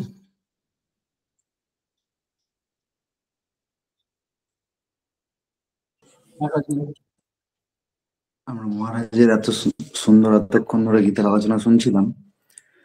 তো এখন যদি আমাদের মধ্যে কোনো জিজ্ঞাসা বা প্রশ্ন থেকে থাকে, তাহলে আমরা মহারাজকে এখন জিজ্ঞেস করে নেব।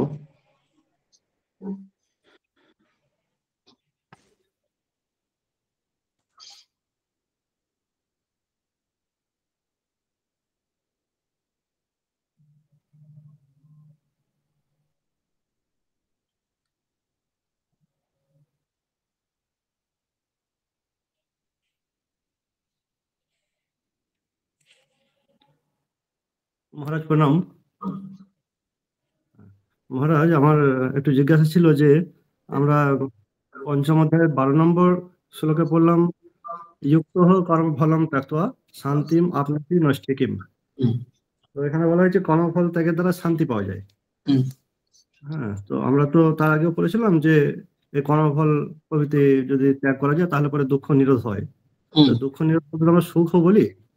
তো সুখ এবং শান্তির মধ্যে কোন সূক্ষ্ম পার্থক্য আছে কিনা, এটা এগুলো হচ্ছে কি, মানে কোন কনটেক্সটে, সংস্কৃত ছাত্র তো আরো ভালো বা শিক্ষকেরা তো আরো ভালোই বুঝবে, কোন কনটেক্সটে প্রকরণ অনুসারে বা প্রসঙ্গ অনুসারে যেটা আলোচনা হচ্ছে তার অর্থ সেভাবে করতে হবে।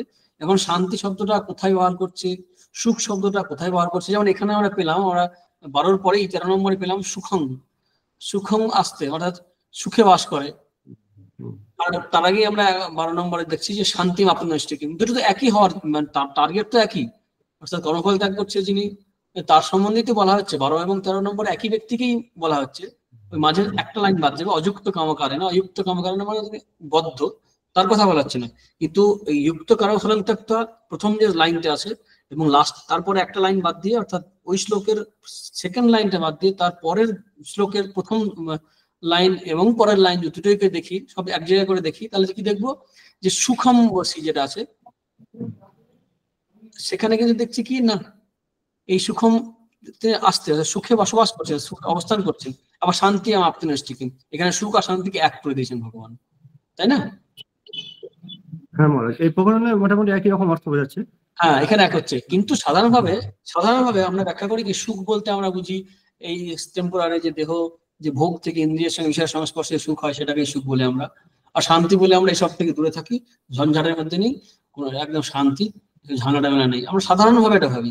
কিন্তু সাধারণভাবে যেটা ভাবি, কিন্তু শাস্ত্র যখন পড়তে যাবো আমরা, তখন শাস্ত্রের কিভাবে ব্যাখ্যা করা হচ্ছে, কিভাবে আলোচনা করা হচ্ছে, মানে সম্প্রদায় পরম্পরাক্রমে বা আচার্য পরম্পরাক্রমে, সেটা যেমন খেয়াল রাখতে হবে, তার সঙ্গে কনটেক্সট দেখতে হবে। কনটেক্সট দেখে অর্থ করতে হবে। এখানে শান্তি আর সুখ, এই 12 আর 11 নম্বর 12 এবং 13 নম্বর শ্লোকে যদি দেখি, সুখ আর শান্তিকে আলাদা করছেন না, এক করে দিচ্ছে। শান্তি আপনাদের ঠিক শান্তি লাভ করছে। আবার এখানে বলছেন কি সংন্যাস্য যেটা আছে না, আস্তে সুখম, আস্তে সুখম, কিভাবে অবস্থান করে না সুখম, সে সুখে থাকে, এক করে দিয়েছে। আচ্ছা, মানে আর একটা ছিল ওই যে 15 নম্বর শ্লোকে পড়লাম, দ্বিতীয় লাইনে ছিল অজ্ঞানেন আবৃতম জ্ঞানম তেন মুহ্যন্তি জন্তবঃ। এখানে অজ্ঞানের দ্বারা জ্ঞান আবৃত হয়ে যাচ্ছে। হ্যাঁ, কিন্তু জ্ঞান কি আবৃত্তি হয় না। হ্যাঁ, অজ্ঞানের দ্বারা জ্ঞান আবৃত্তি করেছে, মানে অন্ধকারের দ্বারা সূর্যকে ঢাকা পড়ে, সূর্যকে ঢাকবে কি করে? ওই যতক্ষণ না জানতে হচ্ছে ততক্ষণ পর্যন্ত অজ্ঞানও তো অ্যাকচুয়ালি, আবার যদি বেদান্তের কথা যদি গভীর অর্থ হবে, আমরা অজ্ঞান বলে আলাদা করে কিছু নেই, মায়া আলাদা করে কিছু নেই, তাহলে দ্বৈত আপত্তি হয়, অর্থাৎ সেখানে দুটো এসে যায়। এক সচ্চিদানন্দ যদি থাকে, তার বাইরে যদি আর একজন থাকে, তাহলে তো অদ্বৈত হচ্ছে না, দ্বৈত হয়ে যাচ্ছে, দ্বৈতাপত্তি হচ্ছে। হ্যাঁ, সেই কারণে অজ্ঞানেরও পৃথক অস্তিত্ব আলটিমেটলি নেই। জ্ঞান হলে দেখো অজ্ঞানও নেই। ওই যে ছেলেটির হাতে সুর হয়েছিল, না গণেশের যে সুর হয়েছিল বলা হয়েছে, সুর তখনও হয়নি, কিন্তু টাইম নেই, এক্সপ্লেনেশন হচ্ছে এরকম যে অজ্ঞানের জন্য হয়েছে। তো যতক্ষণ না জানতে পারছে ততক্ষণ যেন অজ্ঞান আছে, অ্যাকচুয়ালি অজ্ঞানও নেই, অজ্ঞানেরও আলটিমেট অস্তিত্ব নেই, ব্যবহারিক অস্তিত্ব আছে। আচ্ছা, মহারাজ আমরা অন্য জায়গাতে পড়েছি যে ব্রহ্মের শক্তিকেই মায়া বা অজ্ঞান বলা হয়ে থাকে। হ্যাঁ, হ্যাঁ, তো সেখানে তো ইচ্ছা জ্ঞান ক্রিয়া, হ্যাঁ হ্যাঁ অবৈধ বলা হচ্ছে। হ্যাঁ, তো ইচ্ছা জ্ঞান ক্রিয়া প্রভৃতি শক্তিকে মায়া বলে আমরা মনে করি, অনেক জায়গায় শুনেছি।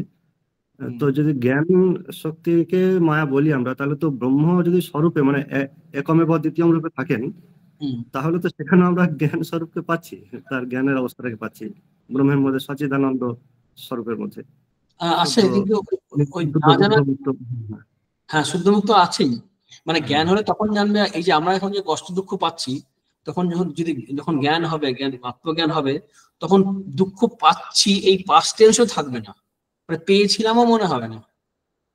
এরকম নয় যে অনেক সময় সুখ পেলাম বলে দুঃখ ভুলিলাম, তাও নয় কিন্তু, মানে কোনোদিন দুঃখ পাইনি, দুঃখের সঙ্গে কোনোদিন যুক্ত ছিলাম না।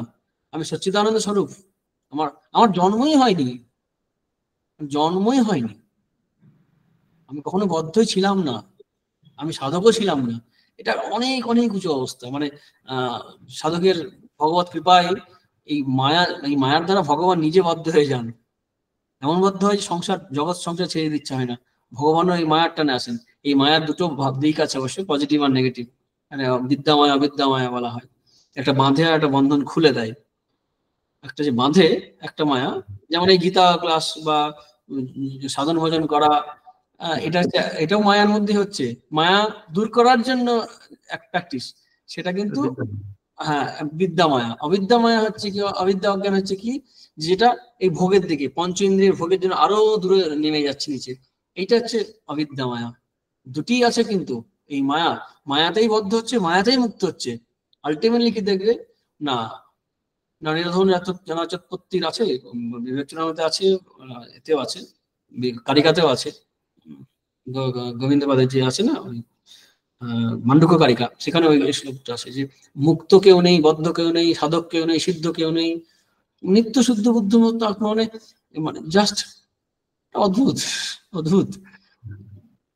কিন্তু ওই না যতক্ষণ হচ্ছে ততক্ষণ তো অনেক দূরে, এই উপনিষদ আছে না, তত দূরে তাদান দিকে, মানে আমি কোথায় আছি, আমি অনেক দূরে আছি, কারণ আমি জানি না নিজেকে। আর যদি জেনে যাই, আমার মতো কাছের কিছুই নেই, যেটা কেন উপনিষদে বলা হয়েছে যে তাকে কি জানা যায় না, জানা যায় না, তাকে কি জানা যায় না, তাও বলা যাবে না, তাকে জানা যায় বলা যাবে না, জানা যায় না বলা যাবে না। কেন? তাকে জানা যাওয়া মানে হচ্ছে বিষয় করা, অবজেক্টিফিকেশন করতে হয়, তবে তাকে জানা যায়। মানে আমি জানি মানে কি, একটা জ্ঞাতা জ্ঞেয় একটা বস্তু থাকবে, তাকে জানবো, যে জ্ঞানের প্রমাণ যেগুলো আছে নানা রকম প্রমাণের দ্বারা তাকে জানা যাবে, প্রমেয় হবে, জানা যায় না। এবার প্রমেয় যদি নয়, তাহলে কি তাকে জানাই যায় না, অপ্রমেয়, তাও বলা যাবে না, কারণ অজ্ঞাত তখনই হবে একটা বিষয়, তাকেও বিষয় হতে হবে, মানে ওকে জানি বা জানি না কোনটা বলা যাবে না, কারণ হচ্ছে অদ্ভুত ভাবে যার দ্বারা জানবো আমি সেই হচ্ছে সেই, অর্থাৎ আমিই তো সেই। আমি বিষয় করবো কি করে নিজেকে?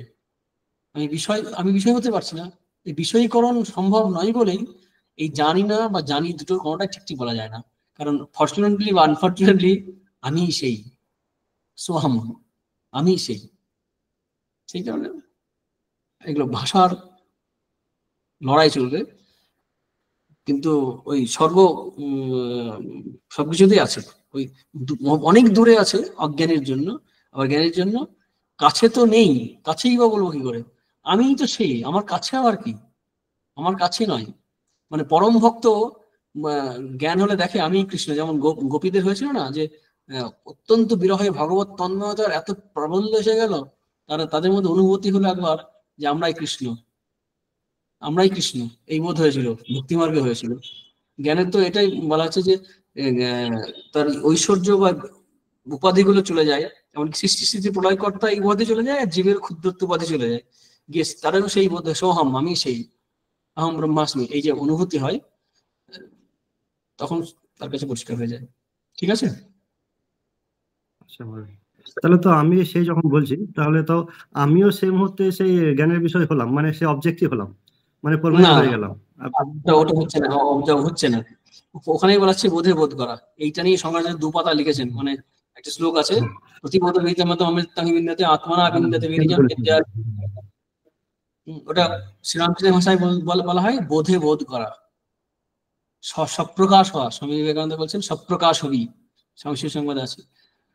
মানে বিষয়ীকরণ হবে না, এটা খুব টাফ, বোঝাটা খুব টাফ, মানে ইন্টেলেকচুয়ালি বোঝা ভীষণ টাফ। কারণ আমরা আমাদের যে এপিস্টেমোলজিক্যাল যে কনসেপ্ট, অর্থাৎ জ্ঞান তত্ত্বের যে দিক, সেভাবে আমরা এইভাবেই অভ্যস্ত একটা বিষয় হবে, একটা বিষয় হতে হবে। কিন্তু বিষয়ীকরণ যেটা সবসময় এটা সেই ব্যাপারটার মধ্যে আসছে না, কোনো প্রমাণের দ্বারা তাকে প্রমাণ করা যাচ্ছে না। অপ্রমেয় তো এই কারণেই বলছে, দ্বিতীয় অধ্যায়ে আমরা আলোচনা করেছিলাম, তাকে মানে প্রত্যক্ষ অনুমান, কোনো প্রমাণের দ্বারা তাকে প্রমাণ করা যাচ্ছে না, অথচ সব প্রমাণ দিয়ে তাকে ইঙ্গিত করা যাচ্ছে।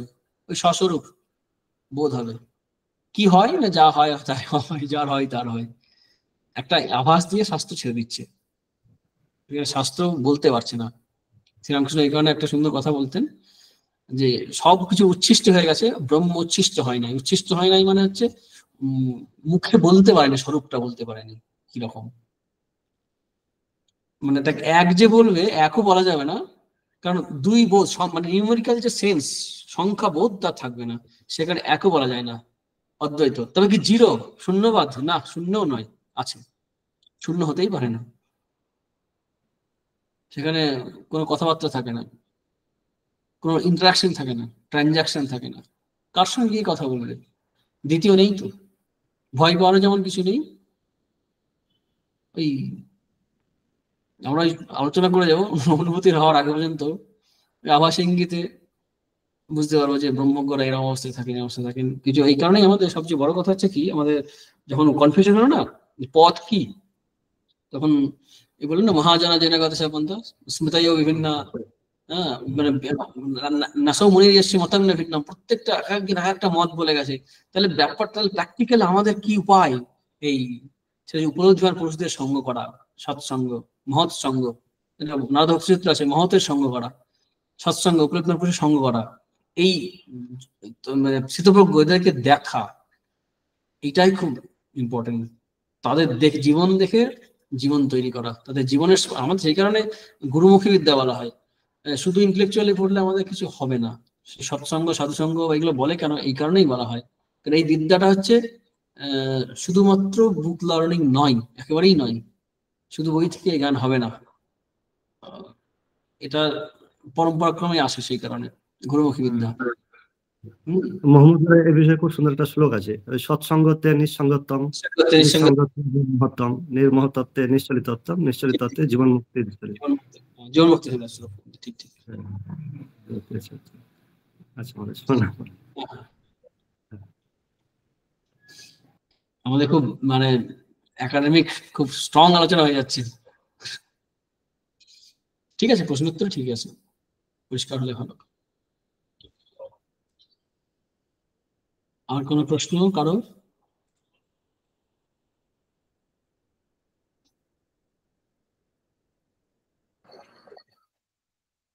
আমার একটা প্রশ্ন আছে, মহারাজ, করতে পারি? শোনা যাচ্ছে? হ্যাঁ, শোনা যাচ্ছে, শোনা যাচ্ছে। 15 নম্বর শ্লোকে, জানি না, আমি এটা ধরতে পারছি না ঠিক, এখানে আছে বিভু, আর বিভু মানে পরমাত্মা, কস্যচিৎ পাপম ন আদত্তে। যদি বিভু বলতে পরমাত্মা ঈশ্বরকে ধরি, তাহলে তিনি কারো পাপ গ্রহণ করেন না। তাই যদি হয় মহারাজ, তাহলে ঈশ্বর কৃপা লাভের জন্য আমরা কেন এত চেষ্টা করি? তাহলে আপনি পাপ থেকে, মানে আমাদের থেকে মুক্ত করার জন্য তো ঈশ্বর অনুগ্রহ আমরা চাই, তাই কি তাহলে পুরুষকারের উপরে সেখানে তাহলে কি করে আসবে? আমার এটা সংশয় হচ্ছে। কথাগুলো মাঝে মাঝে কেটে যাচ্ছে, আমি যা বুঝলাম এরকম, সেটা বলি, ঠিক বুঝলাম কিনা আপনি বলবেন। যে ঈশ্বর বিভু শব্দের অর্থ যদি সর্বব্যাপী হন, তাহলে পাপ যদি গ্রহণ না করেন, তাহলে আমাদের যে প্রার্থনা করি, তাহলে তিনি কি আমাদের পাপ গ্রহণ করছেন না, এরকম বলতে চাইলেন কি? হ্যাঁ মহারাজ, তাহলে কি তিনি আমাদের পাপটা গ্রহণ যদি নাই করেন, তাহলে আমরা কৃপাটা পাবো? ঈশ্বর কৃপার একটা স্থান আছে। হ্যাঁ হ্যাঁ, ঈশ্বরের কৃপা এটা কি হয়, আমরা যখন আলোচনা করি না, তখন দুটো জায়গায় একসঙ্গে দাঁড়িয়ে করে ফেলি, দুটো একসঙ্গে নিয়ে নিই, দুটো আলাদা ক্ষেত্র। আলাদা ক্ষেত্র কেন বলছি? কারণ জ্ঞান মার্গের একদিকে যদি আলোচনা করতে যাই, তাহলে কিন্তু ঈশ্বর কৃপা টিপার ব্যাপার থাকছে না। জ্ঞান হয়ে গেলে তখন তার সেই ভেদ বুদ্ধি চলে গেলে, যেমন আছে না যে আগে দক্ষিণা দিয়ে যাও, কারণ গুরু শিষ্য বোধ থাকবে না। তো কৃপা জ্ঞান লাভের আগে পর্যন্ত খেয়াল রাখতে হবে, জ্ঞান লাভের আগে পর্যন্ত। জ্ঞান লাভ হয়ে গেলে সেই সংশ্লিষ্ট জীব তার অনুভূতি হবে যে আমার পাপ হয়নি, পাপ ছিল না, পাপ করিনি, ঈশ্বর আমার পাপ নেননি, ঈশ্বর আর আমি আলাদাও নই, এই বোধ তার তৈরি হবে। এটা একটা সেকেন্ড স্টেজ। যেমন একটা সুন্দর ঘটনা আছে এরকম, এটা মিলবে না কিন্তু খানিকটা বুঝতে সুবিধা হবে। অনুভূতির স্তর আলাদা আলাদা হয়। একজন বলছেন যে ঈশ্বরের ইচ্ছায় সবকিছু নড়ে, গাছের পাতা থেকে শুরু সবকিছুই। আবার একজন দেখছেন না, এই তো আমি নাড়াচ্ছি, এই যে আমি কথা বলছি, এই যে আমি হাতটা নাড়াচ্ছি, আমি তো নাড়াচ্ছি। বলছেন দুটিই সত্য, কারণ অনুভূতির এক স্তরে একজন দেখছে যে আমি নামাচ্ছি, তার মধ্যে অহং বুদ্ধি আছে। আবার অনুভূতির আরেক স্তরে গিয়ে একজন দেখছে যে না, তিনি সব দেখছেন, সে সাধক, সে অবস্থায় পৌঁছে গেছেন। পূজনীয় ভূতিচাঁদ মাঝে রামকৃষ্ণ মিশনের দ্বাদশ সংঘাধ্যক্ষ, তিনি এই উদাহরণটা দিয়েছিলেন, অনুভূতি দুটি স্তরের কথা বলছিলেন। ঠিক তেমনি ঈশ্বর পাপ গ্রহণ করেন, তিনি করুণাময় হয়ে পাপ গ্রহণ করেন, যীশুখ্রিস্ট বলছেন, শ্রীরামকৃষ্ণ বলছেন, সব সত্য। কিন্তু এটাও তো সত্য যে তাদেরকে কোনো পাপ স্পর্শও করে না, পাপ অবিদ্ধ, পাপের দ্বারা বিদ্ধ হন না তাই এই শরীরের মধ্যে। কিন্তু শরীর গ্রহণ করা বা পাপ তো গ্রহণ করছে না, এটাও যেমন সত্য, আবার আরেক দিক থেকে সত্য নয়। যখন শ্রীরামকৃষ্ণ অসুস্থ ছিলেন, তখন একজন বললেন যে আপনি তো মশাই দেশে খুব আনন্দে আছেন। তখন শ্রীরামকৃষ্ণ বললেন, এই সালা ধরে ফেলেছে রে। অর্থাৎ কি, তাদের লীলার মধ্যে এটা আছে যে পাপ গ্রহণ করছেন, পাপ করছে। অ্যাকচুয়ালি জীবেরও তো পাপ হয় না। আমরা আগের শ্লোকগুলো দেখলাম যে মানে সচ্চিদানন্দ যে স্বরূপ, জীবের তো পাপ হচ্ছে না। জীবের যেহেতু পাপ হচ্ছে না, ঈশ্বরের পাপ নেওয়ার ব্যাপার নেই। আবার জীবের যখন বুদ্ধিতে যে পাপ বুদ্ধি থাকছে, পাপ করছে, তখন আবার এটাও ঠিক যে ঈশ্বর পাপ গ্রহণ করছেন, তিনি করুণাময়, করুণা করছেন, আমাদের ভালোবাসা দিচ্ছেন, আশ্রয় দিচ্ছেন, শান্তি দিচ্ছেন। এটা সব সত্যি, ভীষণভাবে সত্যি। এই আবার যখন আর এক স্তরে চলে যাচ্ছে, তখন কিন্তু পাপ গ্রহণ করছে না, পাপ নিচ্ছেন না। এটা অনুভূতির স্তর দুটি এক জায়গায় দাঁড়িয়ে আলাদা করে দুটি বিষয়ে একসঙ্গে আলোচনা করতে গেলে আমাদের কনফিউশন হবে। কিন্তু আলাদা করে যদি ভাবি, তাহলে কিন্তু দুটিই ঠিক আছে। যে হাত আমি নাড়াচ্ছি, এটাও ঠিক, আর ঈশ্বর নাড়াচ্ছেন, ঈশ্বর ইচ্ছায় নড়ছে, এটাও ঠিক। অনেকটা এরকম উত্তর হবে না? হ্যাঁ মহারাজ, মানে জ্ঞানযোগের দৃষ্টি থেকে হ্যাঁ যে পথে ভাববে। হ্যাঁ হ্যাঁ, আর এটাও খুবই সত্যি যে ঈশ্বর করুণাময়, তার কৃপা ছাড়া নড়ছে না, খুব সত্যি। কিন্তু আবার আরেকটা জায়গায় যখন পৌঁছে যায়, তার আগে পর্যন্ত এটা বলা যাবে না। আমরা তো এখন মহামায়ের আন্ডারে আছি। তো আমার এমনকি একবার পূজনীয় রঙ্গনাথ মহারাজকে প্রশ্ন করা ছিল যে জ্ঞান মার্গে ঈশ্বরের কৃপা প্রয়োজন আছে, তখন মহারাজ খুব সুন্দর উত্তর দিয়েছিলেন যে হ্যাঁ, জ্ঞান মার্গে ঈশ্বরের প্রয়োজন আছে। কারণ অবধূত গীতা সম্ভবত ওখানে আছে, ঈশ্বরানুগ্রহাদেব পুংসাম অদ্বৈত বাসনা, যে ঈশ্বরের অনুগ্রহেই জীবের মধ্যে অদ্বৈত বাসনা তৈরি হবে। এটাও ভগবানের কৃপা, ভগবানের রাজ্যে আমরা এসে গেছি, মহামায়ার রাজ্যে আমরা আছি, তার ইচ্ছাতেই আমাদের মধ্যে সেই ইচ্ছা তৈরি হবে, তাহলে বদ্ধই থাকবে, মুক্তই হবে। আবার আলটিমেটলি আবার আলোচনা করতে গেলে কেউ বদ্ধ নয়, সেটাও ঠিক। এগুলো ভুল প্রয়োগ করে অনেক সময় বলে না যে আমার তো জ্ঞান, আমি তো যেহেতু আমি কোনো কাজ করে আমি পাপ করতে পারি, আমি কে মারতে পারি, কাটতে পারি, একটা সুন্দর জোকস আছে এরকম। একজন জাজ যাদের কাছে গেছে, তো গীতা বা উপনিষদ পড়েছে, বলছে যে আমি তো মানি না, নহন্যতে হন্যা মানে শরীরে, আমি তো কাউকে মারিনি, গীতায় আছে দেখুন পরিষ্কার করে। বলছে হ্যাঁ ঠিক, তোমার কথা সম্পূর্ণ সত্যি, তুমি কাউকে মারোনি, তোমার উপস্থিতিতে তোমার শরীর, তোমার হাত ওকে বধ করেছে, খুন করেছে, তোমার উপস্থিতিতে তোমার এই শরীর এখন দণ্ডভোগ করবে, তোমাকে ফাঁসি, তোমার শরীরকে ফাঁসিতে হবে। এই যুক্তি দিয়ে দিল, একটা মজার হলো, খুব সুন্দর, তাই না? হ্যাঁ মহারাজ, হ্যাঁ বুঝেছি, হ্যাঁ প্রণাম মহারাজ। তাহলে থাক নাকি সন্দীপ? হ্যাঁ, প্রণাম মহারাজ। কি হয়েছে, ইউটিউবে ওই এগুলো যাচ্ছে তো ভিডিওগুলো, তো প্রশ্ন করছে আমাকে, এই সন্দীপ করেন, সন্দীপ কে? আর সন্দীপ একজন আমার সঙ্গে পরিচয় আছে, বোলপুরে থাকতে পরিচয় হয়েছিল, সে হচ্ছে সন্দীপ। আচ্ছা, প্রণাম মহারাজ। তো আমরা গীতার আজকের আলোচনা পর্বের প্রায় সমাপন লগ্নে উপস্থিত হয়েছি। প্রতিদিনের মতো আজকেও যে গীতার ক্লাস অত্যন্ত সুন্দরভাবে আমরা মনোমুগ্ধকর আলোচনা শুনলাম মহারাজের মুখ থেকে, সেটা বলাই বাহুল্য। তাই এতক্ষণ যারা আজকের গীতা ক্লাসে উপস্থিত ছিলেন, আপনাদের সকলকে ধন্যবাদ ও আন্তরিক কৃতজ্ঞতা জানাই, এবং সশ্রদ্ধ মহারাজকে আন্তরিক কৃতজ্ঞতা জানিয়ে এবং প্রণাম জানিয়ে আজকের ক্লাস এখানেই শেষ করার জন্য অনুরোধ জানাই। প্রণাম মহারাজ। ওম শান্তি শান্তি শান্তি, হরি ওম। শ্রীকৃষ্ণ অর্পণমস্তু। প্রণাম মহারাজ।